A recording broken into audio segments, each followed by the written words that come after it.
오늘 우리에게 주신 하나님의 말씀을 봉독하겠습니다.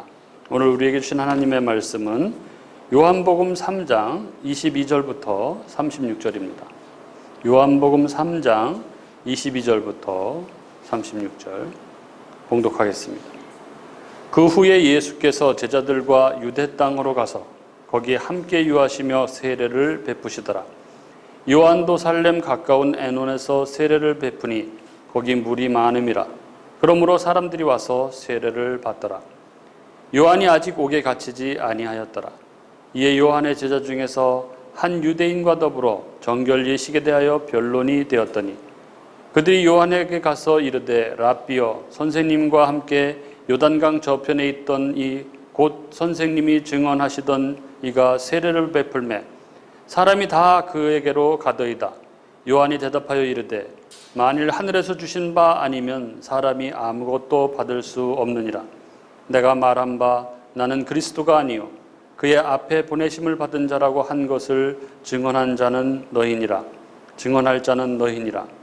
신부를 취하는 자는 신랑이니 서서 신랑의 음성을 듣는 친구가 크게 기뻐하나니 나는 이러한 기쁨으로 충만하였노라. 그는 흥하여야 하겠고 나는 쇠하여야 하리라 하니라.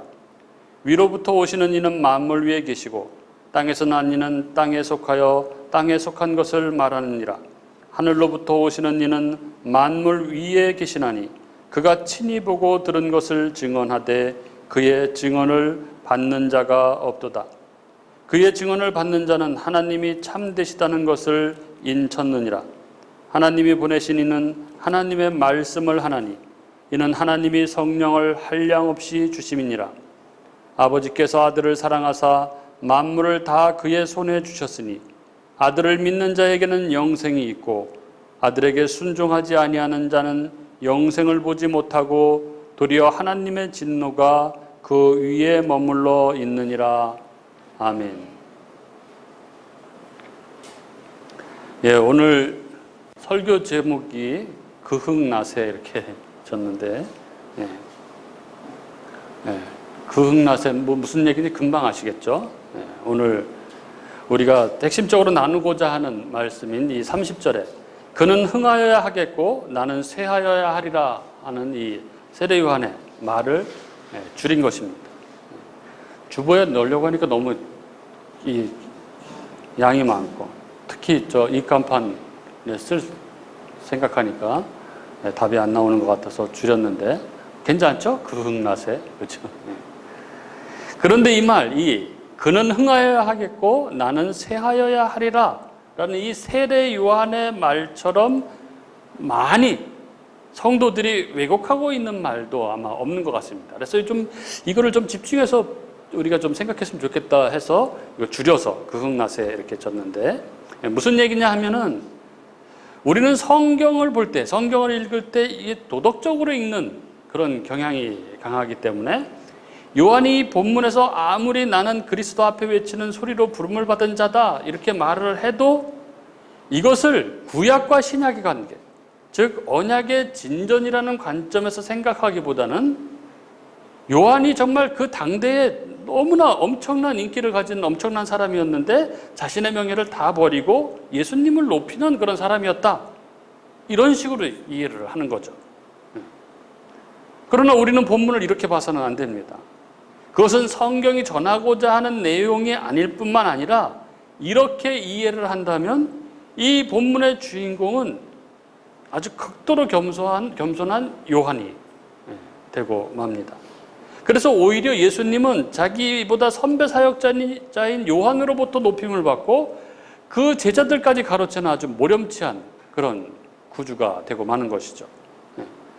오늘 말씀 그는 흥하여야 하겠고 나는 쇠하여야 하리라 라는 말은 요한이라는 사람이 얼마나 겸손하고 위대한 사람인가 하는 것을 우리에게 알려주는 데 목적이 있지 않고 옛 언약의 시대가 어떻게 종말을 구하고 어떻게 새 언약의 시대로 진전되는지, 그래서 하나님은 역사를 어떻게 경륜해 가시는지를 보여주는 그런 말씀입니다.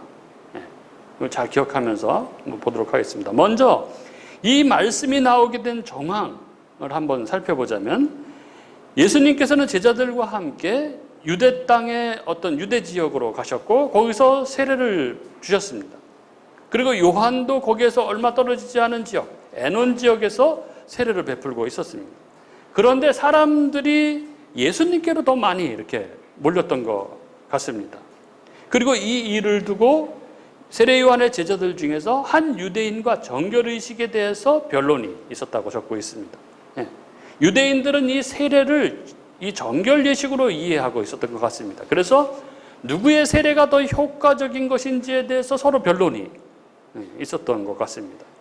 그리고 제자들이 이 이야기를 세례 요한에게 말했고 요한이 27절부터 30절에 우리가 잘 알려진 이 얘기를 하고 있는 것이죠. 내가 그리스도가 아니라 그분이 그리스도시다. 그것을 말해야 할 것은 오히려 너희들이다. 그리고 그는 흥하여야 하겠고 나는 쇠하여야 하리라. 요한은 이 이야기를 함으로써 이제 자신의 시대와 역할, 즉 구약의 시대하고 새로운 시대를 여실 그분을 비춰주는 자신의 사명이 이제 완성되고 있다는 것을 분명하게 이야기를 하고 있는 것이죠.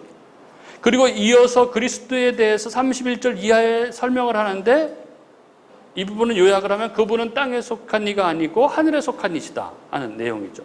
우리가 이전 설교들에서 이 내용은 다뤘기 때문에 31절 이하의 예수님에 대한 설명은 오늘 설교에서 생략하고 주로 앞부분을 함께 나누도록 하겠습니다.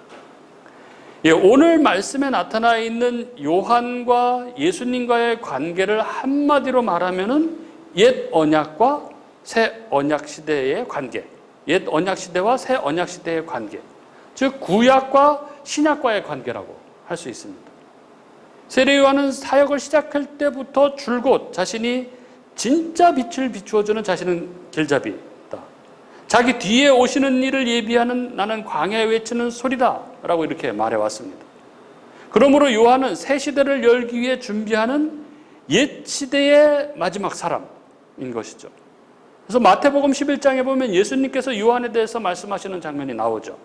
마태복음 11장 11절에 보면은 예수님께서 여자가 낳은 자 중에 세례 요한보다 큰 이가 일어남이 없도다. 그러나 천국에서는 극히 작은 자라도 저보다 크니라. 이렇게 말씀하시죠. 이 구절에 의하면은 세례 요한은 여자가 낳은 자 중에 가장 큰 자, 위대한 선지자이죠. 그런데 예수님을 통해 온 하나님의 나라에서는 가장 작은 자도 요한보다 더 크다. 이렇게 말씀하고 계십니다. 왜 그렇습니까? 요한은 옛 언약 시대의 마지막 사람이기 때문에 그렇습니다. 이 사실을 예수님께서 이어서 설명을 하십니다. 그 본문 이어지는 13절 말씀에 보면은 예수님께서 앞에 말씀을 하신 이유를 바로 이렇게 설명을 하십니다.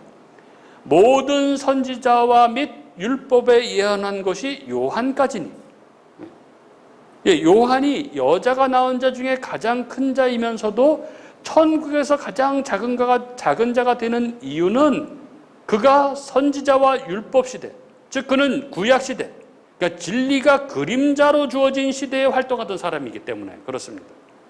따라서 오늘 본문에서 요한이 그는 흥하여야 하겠고 나는 쇠하여야 하리라라고 말한 것은 개인의 겸손한 인격에서 나온 말이 아닌 것이죠.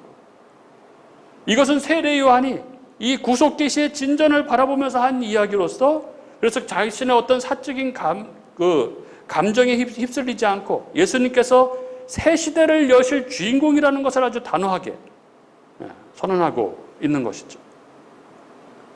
그런데 성경에서 보면 이 예수님으로 말미암아 새롭게 시작되는 새로운 시대, 이 새 언약 시대는 옛 언약 시대의 관계에서 항상 어떤 보편적인 성향을 가지고 있습니다. 즉 성경에서 이 새 시대는 항상 옛 시대를 무너뜨리고 온다는 것입니다. 새 시대는 항상 옛 시대를 무너뜨리고 옵니다. 옛 성전이 무너져야 새 성전이 올 수 있습니다. 실체가 올 때 모형은 효력을 발휘하지 못하는 것이죠. 따라서 새로운 언약이 올 때에 옛 언약에 눌러앉아 있어서는 새 언약에 참여하지 못하게 되는 것입니다. 아브라함 시대의 사람이 노아 언약에 머물러 있어서는 아브라함의 언약에 동참하지 못하게 되는 것이죠. 또 다윗 시대의 사람이 아브라함 언약에 머물러 있어서는 다윗 언약에 동참하지 못하게 되는 것입니다. 즉 신약 시대가 시작되었다면 유대인들은 유대교에 머물러 있어서는 구원을 얻을 수가 없는 것입니다. 자기들은 뭐 철저하게 뭔가를 하고 있다고, 그래서 구원을 얻는다고 생각하지만 절대 그렇지 않다는 것이죠. 새 언약 시대, 하나님께서 밝히신 그리스도의 구원으로 빨리 가야 하는 것이죠. 이것이 성경이 보여주고 있는 옛 언약과 새 언약 사이의 관계입니다. 그리고 이 관계를 신약의 고린도후서 3장이 아주 자세하게 설명을 합니다. 여러분 고린도후서 3장을 한번 보시죠. 이 고린도후서 3장의 내용은 특히 29절부터 35절의 이 내용은 출애굽기 34장의 내용을 배경으로 하고 있습니다. 출애굽기 34장에 보면은 모세가 십계명을 받기 위해서 시내산에 올라가서 하나님을 만났고, 그가 산에서 내려왔을 때 그의 얼굴에 광채가 났습니다. 그래서 그 광채가 나는 모세의 얼굴을 보고 백성들이 아주 두려워했죠. 그래서 모세가 백성들과 이야기할 때 그래서 얼굴을 수건으로 덮고 사람들 앞에 나타났습니다. 우리가 잘 아는 이야기입니다. 즉 모세는 영광스러운 하나님을 만난 증거로 얼굴에서 광채가 났습니다. 그리고 사람들에게 나타나 대면할 때는 수건으로 얼굴을 가렸습니다. 왜 그랬을까요? 그 광채 때문에 사람들의 눈이 부셔서 눈이 멀까 봐 그랬을까요? 고린도후서 3장에 이 사건에 대한 설명이 나옵니다. 3장 7절 8절을 한번 보시죠. 7절 8절에 보면은 그러니까 돌에 써서 새긴 죽게 하는 율법 조문의 직분도 영광이 있어 이스라엘 자손들은 모세의 얼굴에 없어질 영광 때문에도 그 얼굴을 주목하지 못하였거든. 하물며 영의 직분은 더욱 영광이 있지 아니하겠느냐. 본문은 모세의 얼굴에 빛이 난 것이 율법의 영광 때문이었다고 그렇게 말합니다. 그런데 이 문맥에서 율법의 영광은 궁극적인 것이 아니고 없어질 영광, 이렇게 적고 있죠. 없어질 영광입니다. 사실상 이 본문은 율법의 영광을 말하는 데 초점이 있는 게 아니라 이 율법의 영광이 사라질 한시적인 것임을 말하는 데 초점이 있습니다. 이어지는 7절 끝부분부터 8절 9절을 보십시오. 이렇게 없어질 영광 때문에도 모세의 얼굴을 주목하지 못하였거든. 8절 하물며 영의 직분은 더욱 영광이 있지 아니하겠느냐. 9절 정죄의 직분도 영광이 있은즉 의의 직분은 영광이 더욱 넘치리라. 사도 바울은 여기에서 율법의 영광과 성령이 임함으로 이루어지는 신약교회의 영광을 비교하고 있습니다. 즉 모세가 보여주었던 얼굴의 광채는 율법의 영광이었는데 그 사라질 율법의 영광이 그토록 영광스러웠다면 신약의 영광은 더 영광스럽지 않겠느냐 하면서 이 신약의 영광의 우월성을 강조하고 있는 것이죠. 더 나아가서 13절부터 16절 말씀을 한번 보겠습니다. 우리 13절부터 16절 한번 같이 한번 읽어볼까요? 합독하겠습니다. 우리는 모세가 이스라엘 자손들에게 장차 없어질 것의 결국을 주목하지 못하게 하려고 수건을 그 얼굴에 쓴 것 같이 아니하노라. 그러나 그들의 마음이 완고하여 오늘까지도 구약을 읽을 때에 그 수건이 벗겨지지 아니하고 있으니 그 수건은 그리스도 안에서 없어질 것이라. 오늘까지 모세의 글을 읽을 때에 수건이 그 마음을 덮었도다. 그러나 언제든지 주께로 돌아가면 그 수건이 벗겨지리라. 아멘. 이 구절에서 우리가 주목해야 할 것은 모세가 얼굴에 수건을 쓴 진정한 이유입니다. 우리가 단순히 그냥 구약을 그냥 읽을 때에는 그냥 상식적으로 이렇게 생각을 하는 거죠. 눈이 너무 부셔서 가렸나? 너무 영광스러워서 사람들이 두려워할까 봐 가렸나? 이렇게 생각을 할 수 있습니다. 우리가 구약만 가지고 있다면 충분히 그렇게 생각할 수 있죠. 그런데 감사하게도 신약은 우리에게 이것이 무슨 의미인지를 아주 분명하게 알려줍니다. 고린도후서 말씀은 왜 모세가 얼굴을 수건으로 가렸는지 그 이유를 알려줍니다. 방금 읽은 말씀에서 그 이유를 무엇이라고 말합니까? 13절에 장차 없어질 것의 결국을 주목치 못하게 하려고.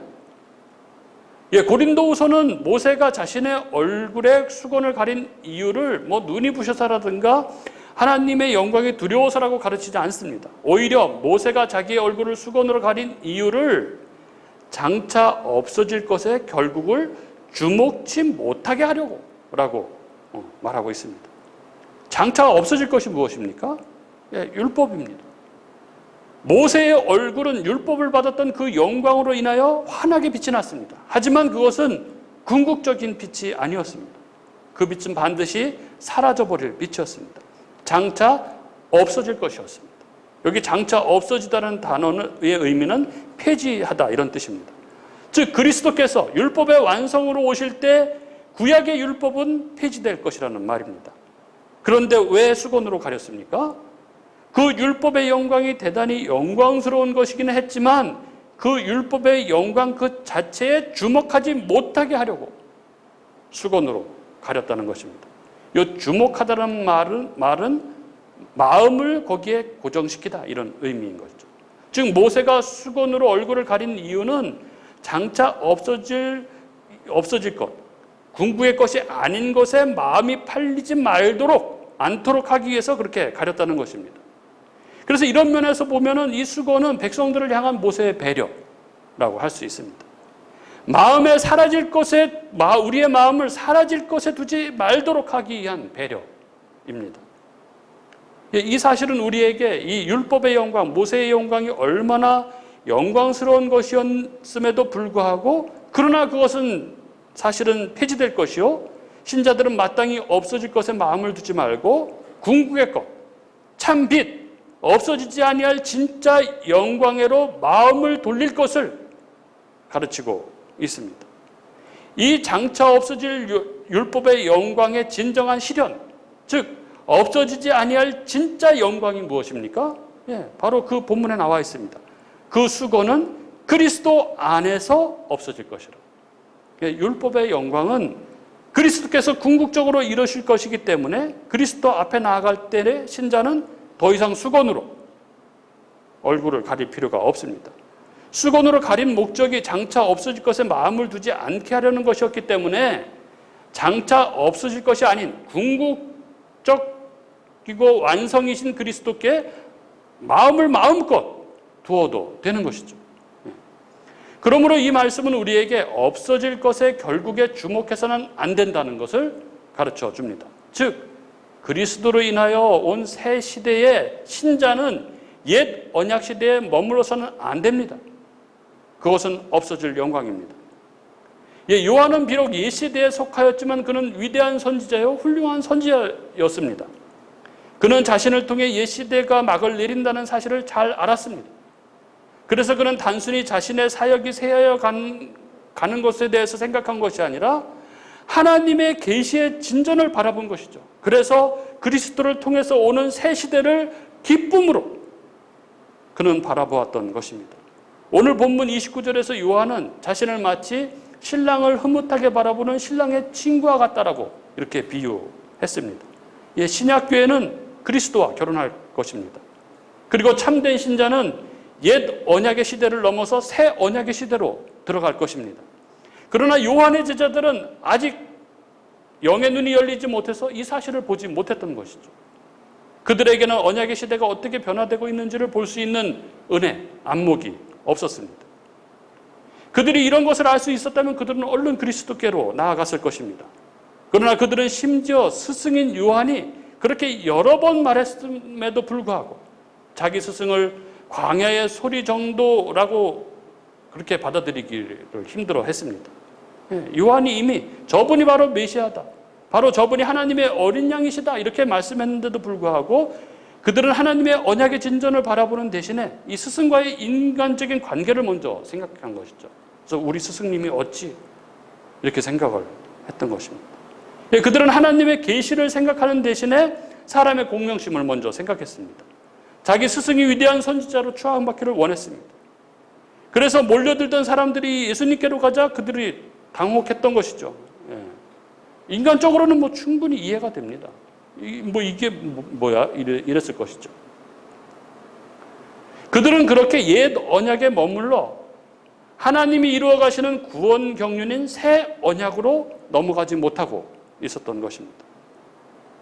그러면 여러분, 우리가 왜 지금껏 이 주제, 요한의 이 그흥나세, 그는 흥하여야 하겠고 나는 쇠하여야 하리라라는 그의 인식에 대해서 우리가 주목해서 이렇게 다루고 있습니까? 무엇 때문에? 그것은 바로 이 문제죠. 왜 하나님께서는 옛 언약에서 새 언약으로 이행하는 방식으로 세상을 운영해 가시는가 하는 것입니다.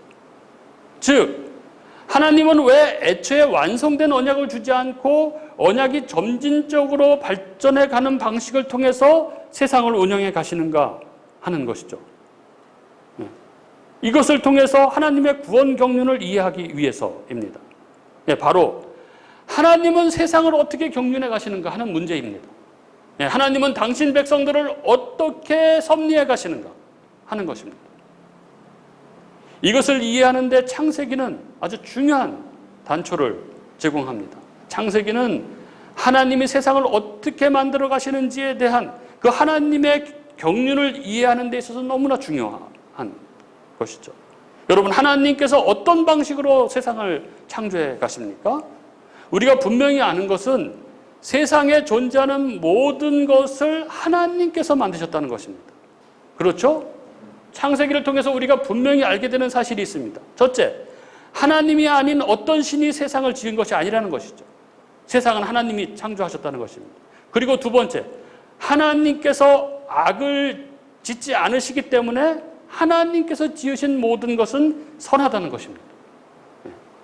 그런데 우리가 창세기의 첫 부분을 읽으면서 우리가 흔히 지나쳐 버리는 것이 뭐냐 하면은 어둠도 하나님께서 지으셨다는 사실을 우리는 그냥 쉽게 지나쳐 버리고 맙니다. 창세기 1장 2절은 분명 이렇게 적고 있죠. 땅이 혼돈하고 공허하며 흑암이 깊음 위에 있고 하나님의 신은 수면에 운행하시니라. 여기에 보면은 혼돈, 공허, 흑암, 깊음, 수면 이런 표현들이 나옵니다. 그러면 이 혼돈과 공허, 흑암, 깊음, 수면은 어디에서 나왔습니까? 원래 창조 전부터 있었던 것입니까? 아닙니다. 1절에 태초에 하나님이 천지를 창조하시니라 이후에 나오는 이야기입니다. 세상 모든 것이 하나님께서 창조하시지 않은 것이 없습니다. 혼돈과 공허도, 흑암과 깊음도, 수면도 하나님께서 지으신 것이 아니면 존재할 수가 없습니다. 공간도 시간도 모두 하나님께서 지으셨기 때문에 그렇죠. 그래서 이사야 45장 7절은 이렇게 증거합니다. 나는 빛도 짓고 어둠도 창조하며 나는 평안도 짓고 환난도 창조하나니 나는 여호와라. 이 모든 일들을 행하는 자니라 하였노라. 실로 이 세상에 존재하는 모든 것을 하나님께서 지으셨습니다. 존재하는 어떤 것도 하나님으로 말미암지 않는 기원을 가진 것은 없습니다. 그리고 앞에서 말한 대로 하나님이 지으신 이 모든 것은 선합니다. 우리가 흔히 도덕적인 경향으로 말미암아서 빛은 선하고 어두움은 악하다 이렇게 생각하지만 창조시의 세계는 전혀 그렇지 않습니다. 하나님은 저녁이 되고 아침이 되니 몇째 날이니라 하시면서 하나님이 보시기에 좋았더라 이렇게 말씀하시죠. 하나님은 아침만 좋다고 하지 않으시고 이게 좋다고 하시고 저녁은 나쁘다고 이렇게 말씀하시지 않으셨습니다. 그러므로 여기서 우리는 하나님께서 세상을 지어가시는, 세상을 경륜해 가시는 방식을 우리는 알 수 있습니다. 하나님이 지으신 모든 세계가 선하다고 할 때 저녁이 아침으로 옮겨가고 빛이 없던 세계에서 빛이 있는 세계로 옮겨가고 무질서한 혼돈의 상태에서 땅과 물과 대기가 정돈되어 가는 것은 이전과 이후 다 선하지만 하나님의 창조 방식은 선한 것에서 더 선한 것으로 진전되어 간다는 것입니다. 이게 중요한 것이죠. 하나님의 창조는 선한 것에서 더 선한 것으로 진전시켜 나가는 방식으로 행하십니다. 물이 대기를 덮고 있는 것도 선했지만 하나님은 물과 물을 나누사 궁창을 만드심으로 선한 것에서 더 선한 것으로 나아가십니다. 땅이 물로 덮여 있는 첫 세계도 선했지만 물을 한 곳에 모으고 묻히 드러나게 하시는 더 선한 세계로 진전시켜 가셨습니다. 이것이 하나님께서 세상을 창조해 가시는 방식입니다. 인간에게 주어진 명령도 마찬가지죠. 하나님께서 완료된 세계를 아담에게 주지 않으셨습니다. 하나님께서는 아담에게 세상을 정복하고 다스리라고 말씀하시죠. 즉 아담에게는 사명이 있었습니다. 왜 하나님은 사명까지 다 완료된 아담이 더 이상 할 일이 없는 완성된 세계를 주지 않았을까요? 왜냐하면 하나님께서 세상을 경륜해 가시는 방식이 나은 것에서 더 나은 것으로 진전시켜 가시는 방식이기 때문에 그렇습니다. 이것이 창조의 과정 속에 아주 분명히 드러납니다. 그리고 이것은 재창조의 과정, 죄로 타락해서 타락된 인간을 다시 구원해서 구원을 완성해 가는 과정 또한 아주 동일합니다. 무엇입니까? 하나님은 나은 것에서 더 나은 것으로 그렇게 지어가십니다. 하나님께서 아담에게 자유의지를 주셨을 때 그가 범죄할 것을 아셨습니다. 그럼에도 불구하고 왜 하나님께서는 그것을 허락하셨습니까? 하나님께서는 그것을 통해서 타락 이전의 세계보다 더 나은 세계를 원하신 것이죠. 하나님은 인간을 당신과 진정으로 인격적으로 교제하는 그런 존재가 되기를 원하셨습니다. 그러니까 무조건 복종하는 로봇 같은 존재가 아니라 거부할 자유를 가지고 있으되 자발적으로 순종하는 그런 존재를 원하셨던 것이죠. 그래서 불순종으로 범죄할 수 있음에도 자유의지를 가진 존재로 인간을 창조하신 것입니다. 그래서 그의 죄, 그 불순종으로 말미암아 죄와 사망 가운데 들어가게 되었지만 그러나 하나님은 그 모든 것을 통해서 결국은 자유의지를 가지고 있으되 이제 죄와 죄의 비참함을 아는 자로서 죄를 지을 수 있음에도 불구하고 자발적으로 하나님께 순종하는 하나님 백성으로 만드셔서 영원히 그와 함께 하시는 그 재창조의 역사를 진행해 가시는 것입니다. 이게 구속경륜의 핵심이죠. 오늘 이 세례 요한이 한 말, 그흑나세에는 옛 언약에서 새 언약으로 나아가는 하나님의 놀라운 섭리를 담고 있는 것이죠. 그 구원 경륜을 인식한 자가 진정 기쁨으로 하는 고백이 바로 그는 흥하여야 하겠고 나는 쇠하여야 하리라 라는 이 말입니다. 그리고 신약의 성도인 우리들, 이제 수건을 벗고 하나님의 영광의 본체를 마주하게 된 우리들은 아주 분명하게 이 인식을 가지고 세상을 살아가야 하는 것이죠.